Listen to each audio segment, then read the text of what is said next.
12. Pasaron 7 días, y al 8º, por fin Nacho la llamó al teléfono de la tienda. Alba habló tranquilamente con él, y se sorprendió cuando éste le dijo que necesitaba verla. Sin dudarlo, ella cogió un vuelo al día siguiente y se plantó en Barcelona. Al aterrizar en el aeropuerto, pensó en Víctor, el orientador de la Fundación Balmes, y sonrió. Sin duda era un tipo muy atractivo y cautivador, pero enseguida se lo quitó de la cabeza. No merecía la pena pensar en él. Al cruzar las puertas de salida, vio que Nacho la estaba esperando con un ramo de flores y sonrió. «Bonito, lo reconozco», dijo él cuando Alba se le acercó. «Soy muy tonto». Con una candorosa sonrisa, ella lo abrazó. «Pero eres mi tonto y te quiero», afirmó. De buen humor, los dos se dirigieron hacia el parking y, tras montar en el vehículo de Nacho, se fueron hacia la tienda de ropa de Paseo de Gracia, donde nada más llegar, se pusieron a trabajar. Ya hablarían durante la comida. Sobre la 1 de la tarde, apareció en la tienda un amigo de Nacho de su época en Londres. Este se alegró mucho, y Alba, al verlo sonreír como llevaba tiempo sin hacer, decidió quitarse de en medio. «Ni lo pienses, tú te vienes a comer con nosotros», cuchicheó Nacho. Alba lo miró. «He dicho que no», murmuró bajando la voz.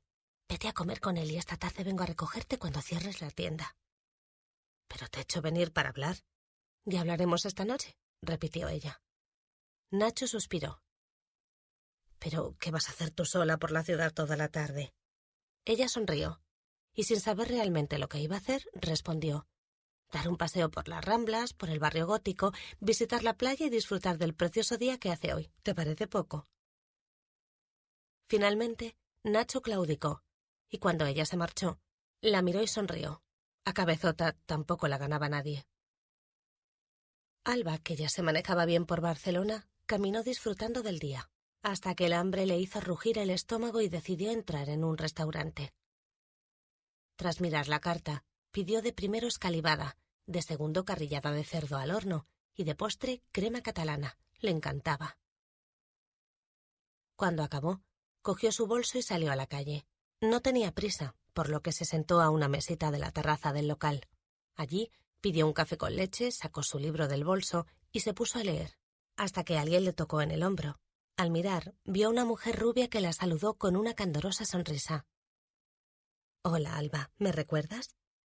Rápidamente recordó que se trataba de la recepcionista de la Fundación Balmes. «Por supuesto, Mercé». La aludida sonrió encantada. «Te he visto y no he podido evitar saludarte», dijo. Y mirando el libro, preguntó: «No te molesto, ¿verdad?» «Claro que no. Siéntate y tómate un café conmigo».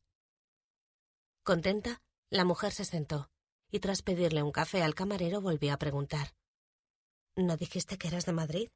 «Lo soy», afirmó ella mientras guardaba el libro en el bolso. «Pero he venido a ver a mi hermano. Él vive aquí, en Castelldefels». «Oh, me encanta Castelldefels. Es un sitio precioso y tiene una playa fantástica». Alba sintió recordando los paseos que había dado con Nacho por ella. «Sí, es maravilloso. ¿Y tú, vives por aquí?» «Sí, en aquellos pisos del fondo». La joven miró hacia el lugar donde aquella señalaba, y a partir de ese instante se sumergieron en una amena conversación. Hablar con Mercé era fácil. La mujer era dicharachera y divertida, hasta que miró su reloj y comentó: «Voy a tener que dejarte. He de regresar a la fundación y preparar la sala de terapia». Al ver cómo la miraba Alba, preguntó: «¿Van mejor las cosas con tu hermano?»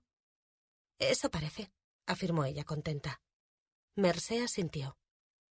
«¿Por qué no te vienes a la fundación?», dijo entonces.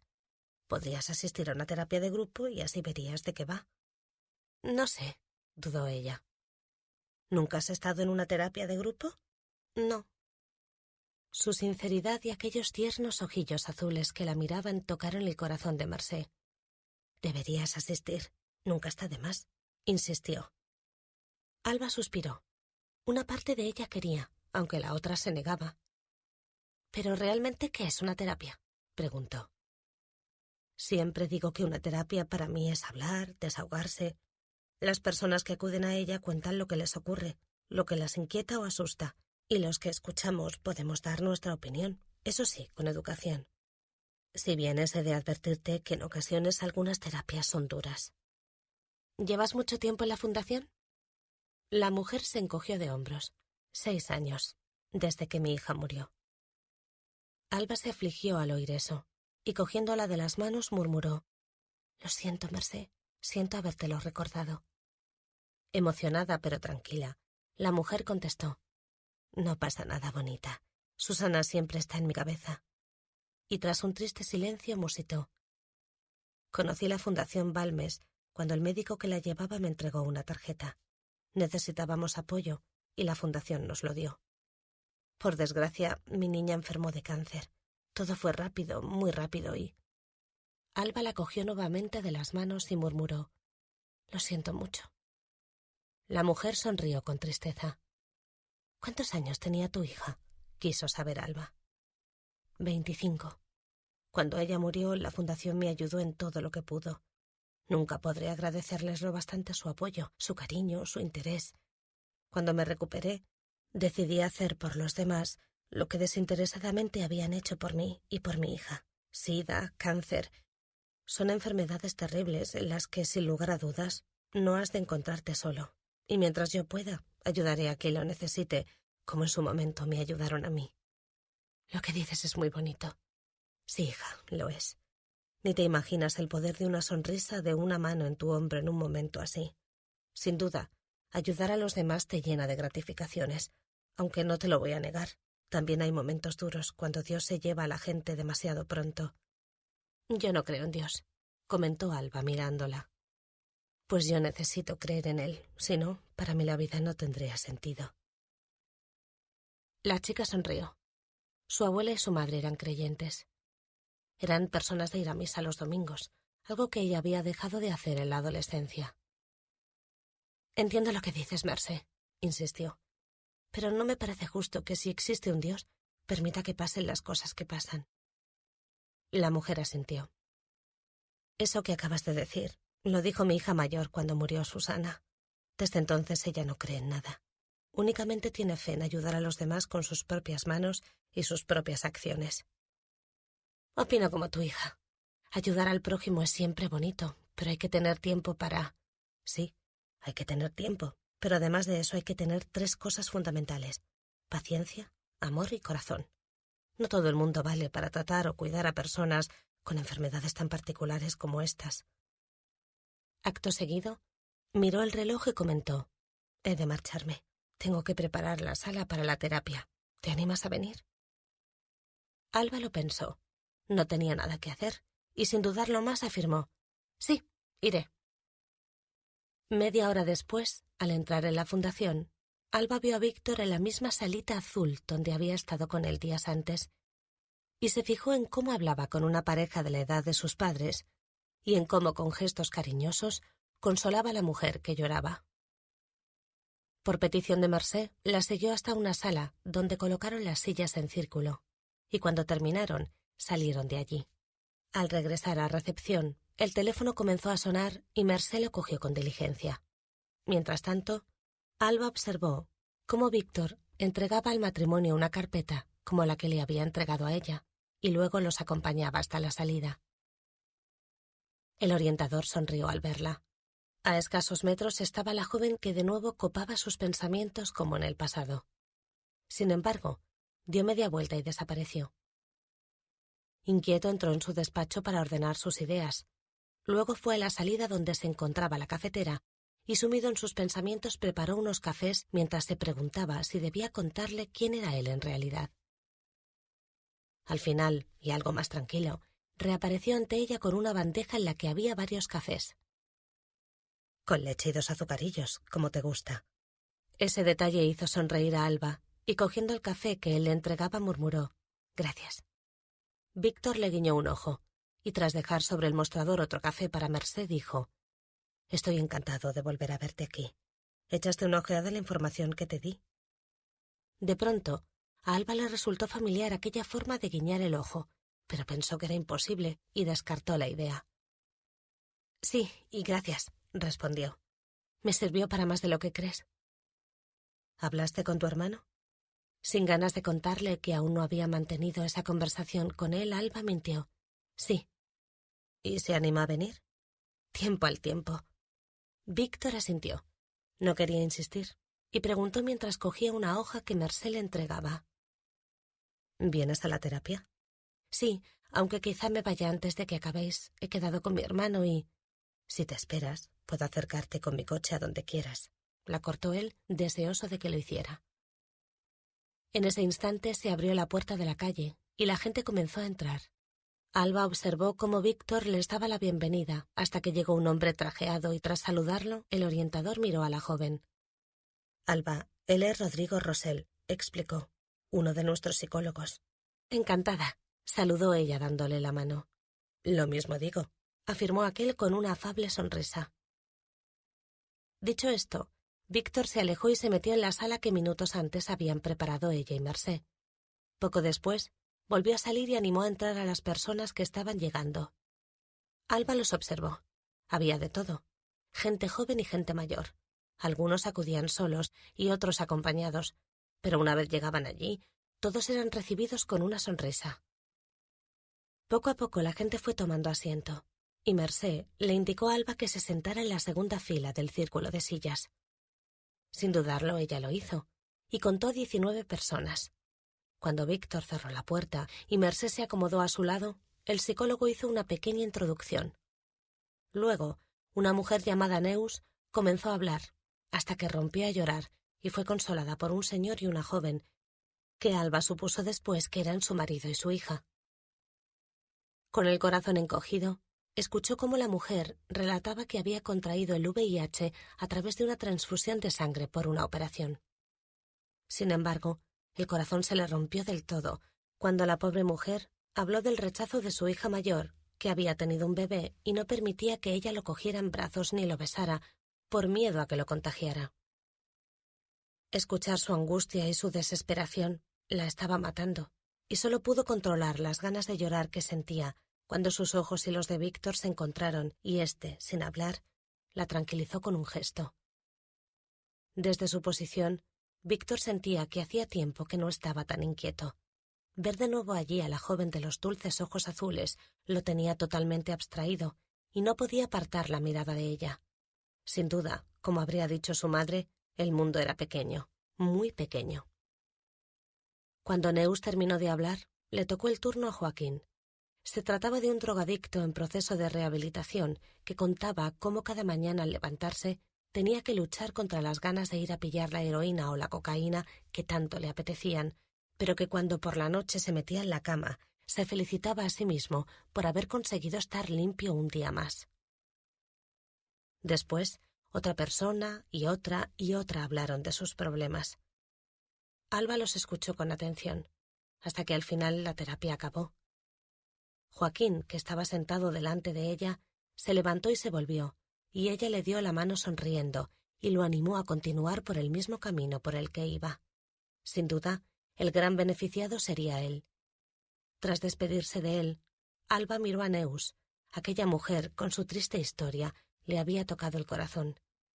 Y cuando vio que iba a salir por la puerta, se acercó a ella y sin saber por qué la abrazó. Encantada por su demostración de cariño, Neus sonrió y se lo agradeció. Acto seguido, Alba se disponía a coger el bolso que había dejado sobre la silla cuando oyó: «¿Te vas ya?». Levantó la cabeza y vio que el guaperas de Víctor estaba a su lado. «Sí», dijo. «¿Tienes tiempo para tomar algo?». Alba lo pensó y él insistió: «Prometo que ese algo no llevará chocolate». Sin poder evitarlo, sonrió. Miró su reloj y al ver que quedaban todavía 2 horas para encontrarse con Nacho, contestó: «De acuerdo, tomemos algo». Él asintió con una sonrisa. «Estupendo», exclamó encantado.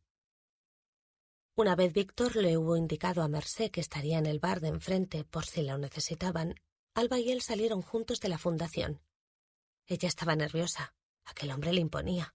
¿Pero por qué?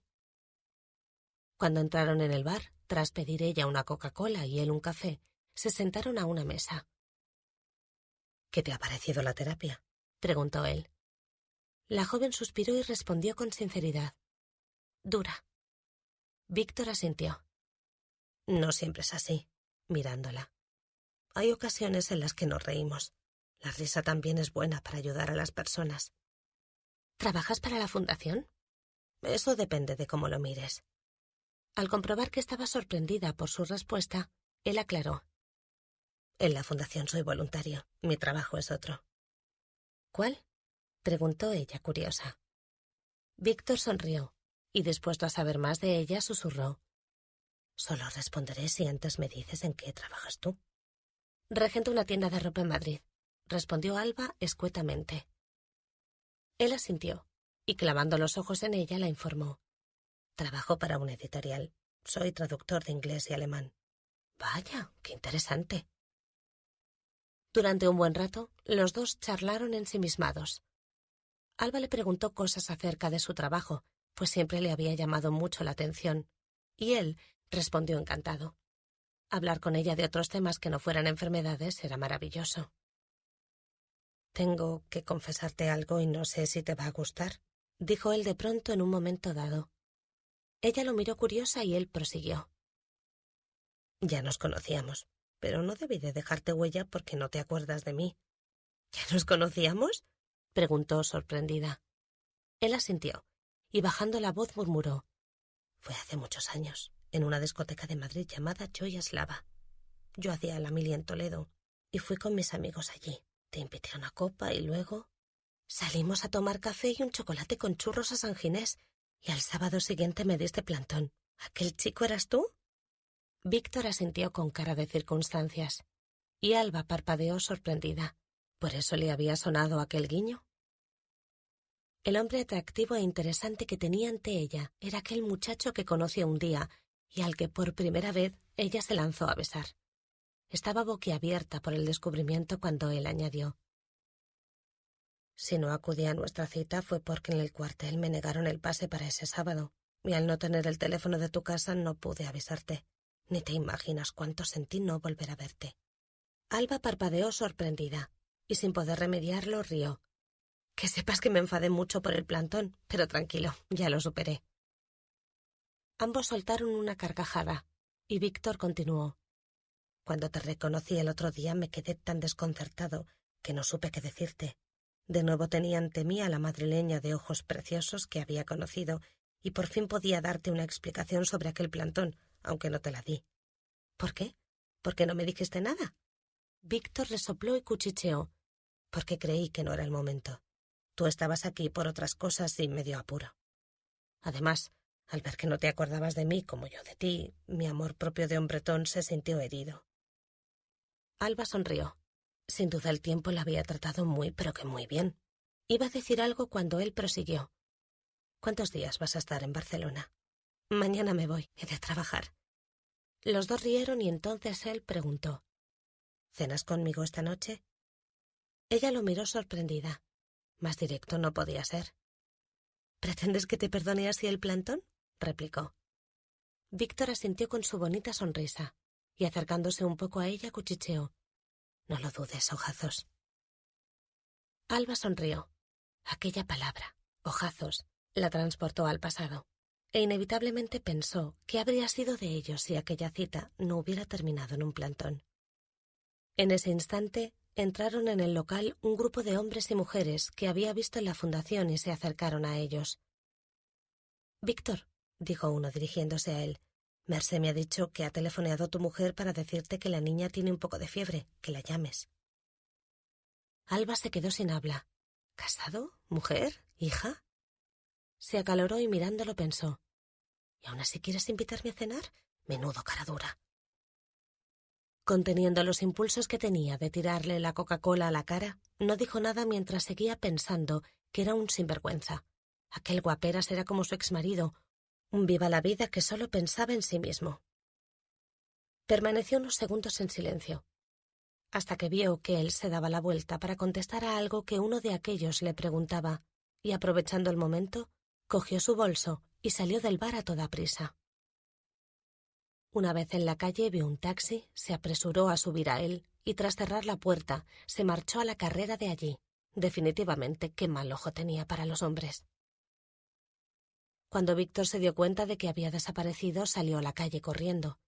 Solo hacía 6 meses que se había separado de su mujer, y en la fundación nadie sabía nada. Desesperado, miró hacia ambos lados, pero no la localizó, y tras maldecir, entró de nuevo en el local con la misma sensación que años antes. No tenía modo de localizarla. Esa noche, Alba por fin habló con Nacho en referencia a toda la información que había conseguido recabar, aunque no le mencionó a Víctor, menudo fresco. Él no la interrumpió. Todo aquello que le contaba ya lo sabía, y aunque se negó a ir a terapia y ella decidió no insistir al respecto, al final accedió a regresar con Alba a Madrid para contarle a la familia el problema de su enfermedad. 13. Al día siguiente, cuando Nacho y Alba ya estaban en Madrid, él llamó desde la tienda a sus hermanos y quedó con ellos a las 6 de la tarde en casa de Teresa y José. Ellos dos, junto a la familia de Alba, eran las únicas personas con las que estaba dispuesto a hablar de lo que le ocurría. Al resto no le importaba. Lena llegó acompañada de Daniel y, sonriendo, la joven abrazó a Nacho. Llevaba sin verlo desde la inauguración de su tienda en Barcelona. «Sigues demasiado delgado», murmuró. «A ver si comes más». Él sonrió, al mismo tiempo que Blanca entraba en el salón con un plato con sándwiches. «Eso mismo le he dicho yo al muy tunante», protestó la abuela. «Qué pena que esté tan lejos, si no, ya me encargaba yo de hacerle buenos pucheros para rellenar esos pellejos. Unas buenas lentejas con el hierro que tienen le vendrían de maravilla». «Pero qué exageradas sois», se mofó Nacho divertido, mirando a Alba, que hablaba con Teresa. Él, mejor que nadie, sabía lo delgado que estaba, aunque en los últimos meses había recuperado peso. Si lo hubieran visto tras la muerte de Anthony, ¿qué habrían pensado entonces? Mientras esperaban a que llegara Luis, Nacho habló con su hermana y con su pareja. La casa de la yaya Remedios estaba reformada, y tras la marcha de Luis también vacía. Así pues, les propuso que dejaran el piso de alquiler donde vivían, para que la ocuparan sin necesidad de pagar nada. Daniel y Lena se miraron. El hecho de ahorrarse el alquiler podía ser muy bueno para su economía, y sin dudarlo aceptaron. 20 minutos después llegó Luis, y para suerte de todos, acudió solo, algo que secretamente le agradecieron, porque soportar a la insufrible Juliana era bastante duro. Cuando entró en el salón, José saludó a Luis con un apretón de manos, mientras que Elena lo abrazó. El muchacho había levantado de nuevo una muralla de frialdad para con ellos, y como siempre su padre lo aceptó. Ya eran todos mayorcitos para elegir cómo actuar. Sin embargo, José se fijó en su hija. Parecía nerviosa, y cuando ésta dejó de hablar con su madre, se acercó a ella con disimulo. «¿Esto tiene que ver con lo que tanto te preocupa últimamente con respecto a Nacho?», le preguntó. Alba asintió. «Tranquila, cielo. Entre todos lo resolveremos». Ella sonrió con tristeza al oír eso, y se encogió de hombros. «Seguro que sí, papá», cuchicheó. Una vez se hubieron sentado alrededor de la mesa del comedor, la abuela Blanca dijo con una sonrisa desconcertada: «Bueno, hermoso, ¿qué es eso tan importante que tienes que contarnos?». Alba, que estaba sentada junto a su amigo, al ver que éste se mordía el labio inferior por los nervios, posó la mano en su muslo, y cuando sus miradas se encontraron lo animó. «Adelante», sonrió. «Estamos en familia». Con voz temblorosa, Nacho comenzó a contarle su llegada a Londres años antes. Nadie entendía nada, hasta que por fin les habló de Anthony. Entonces, Luis, de pronto, dio un manotazo sobre la mesa. «¿Eres maricón?», exclamó sorprendido. «Luis», lo regañó José. «Bendito sea Dios», murmuró la abuela Blanca persignándose. Pero Luis, con los ojos fuera de sus órbitas, como si le hubieran dicho que era un asesino en serie, insistió levantando la voz. «¿Tú, mi hermano, un maricón?» Deja de insultar», advirtió Alba molesta. «Tú te callas, hablo con ese mariquita», voceó Luis. En el salón se instaló un silencio extraño, y cuando Alba iba ya a sacar las uñas por aquel al que adoraba y que miraba a su hermano con gesto confuso, Teresa se le adelantó y, levantando la voz como pocas veces en su vida, gritó: «¡Es Nacho! Haz el favor de tenerle un respeto». Pero Luis se puso en pie. Caminó hasta su hermano, que no se había movido, y agarrándole de malos modos, lo arrancó de la silla y siseó antes de darle un puñetazo. ¡Maricón! Nacho cayó al suelo. Entonces, todos se levantaron gritando asustados. Rápidamente, Teresa y Alba ayudaron a incorporarse al chico, mientras Lena, Daniel y José se ponían delante de él para parar a un furioso Luis. —¿Estás bien? —preguntó Alba al verlo sangrar por la nariz. —Hijo, por Dios —murmuró angustiada Teresa. —Tranquilas, estoy bien, —indicó Nacho cogiendo un pañuelo blanco que le tendía la abuela Blanca. Con rabia en los ojos, Nacho miró a su hermano que discutía con Lena y con José. Siempre había imaginado que reaccionaría así al conocer su homosexualidad. Una vez se hubo limpiado la sangre de la nariz, siseó. —Si vuelves a ponerme la mano encima, te parto la cara. —Primero tendrías que ser un hombre para saber hacerlo —se burló Luis. Nacho se exaltó, y José, al ver la furia en la cara de los dos muchachos, sentenció mirando a Luis. —O te comportas con Nacho y con todos como la persona que te enseñó a hacer remedios, o te vas de mi casa. Ofuscado, Luis maldijo, y empujándolo de malos modos, Lena siseó. —Siéntate y deja de dar la nota. —Otra que tiene por lo que callar —protestó él. Consciente de por qué decía aquello, su hermana lo miró. —Mira, pedazo de imbécil, siento que Nacho y yo no seamos tan perfectos como te gustaría, pero, ¿sabes? Tú tampoco lo eres para nosotros. La tensión se palpaba en el ambiente, pero entonces todos hicieron un esfuerzo por controlarse y se sentaron. Alba, consciente de que costara lo que costase, su amigo tenía que soltar todo lo que llevaba dentro, intervino. —Nacho tiene que seguir contándoos lo que pasa. —¿Aún hay más? —gritó Luis. —Porque si pretende que conozca a su novio, juro que les voy a partir la cara a los dos. —¡Cállate de una santa vez! —gritó Alba histérica.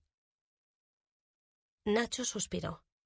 Aquella era una de las situaciones más difíciles a las que había tenido que enfrentarse después de la muerte de Anthony, pero consciente de que era entonces o nunca, prosiguió.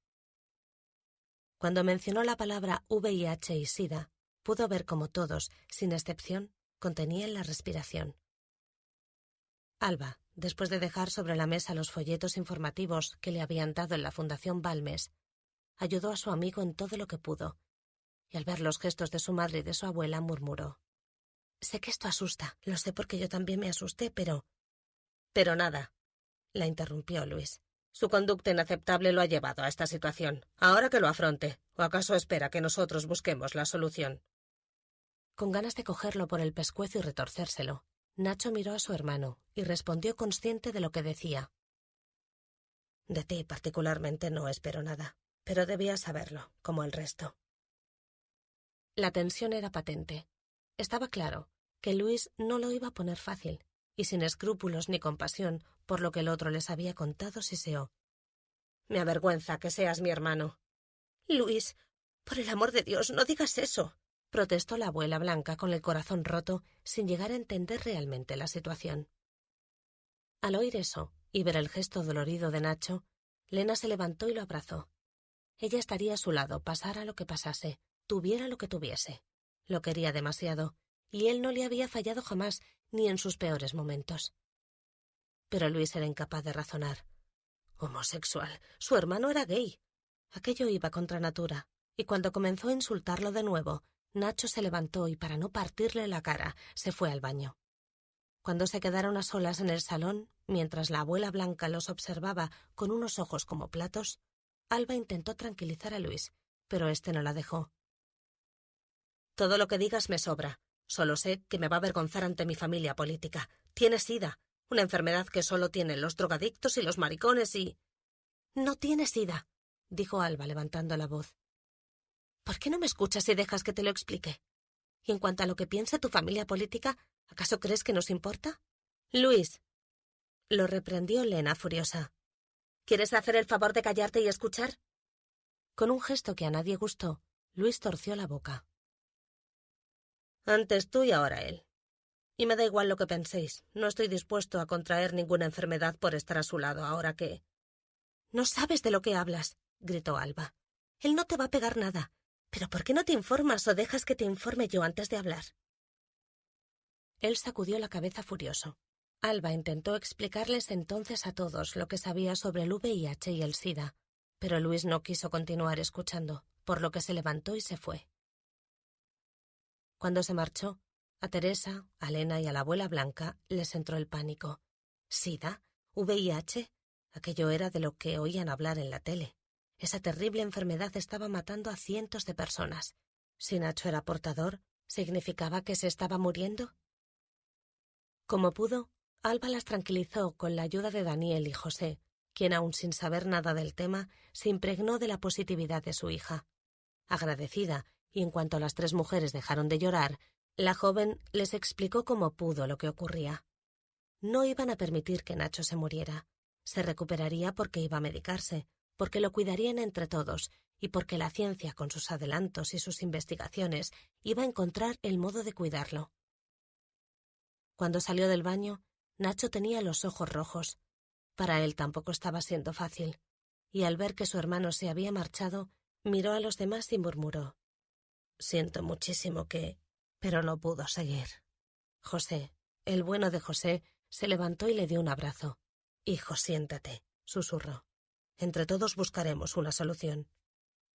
Emocionado por el cariño y la preocupación que le demostraba, Nacho se sentó, y a partir de ese instante, sin omitir nada de lo que necesitaba contar, los puso al corriente de todo. 2 días después, y convencido de que había hecho lo mejor para todos, Nacho regresó a Barcelona. Tenía un negocio que atender. Ese día, Alba y Lena quedaron con Luis.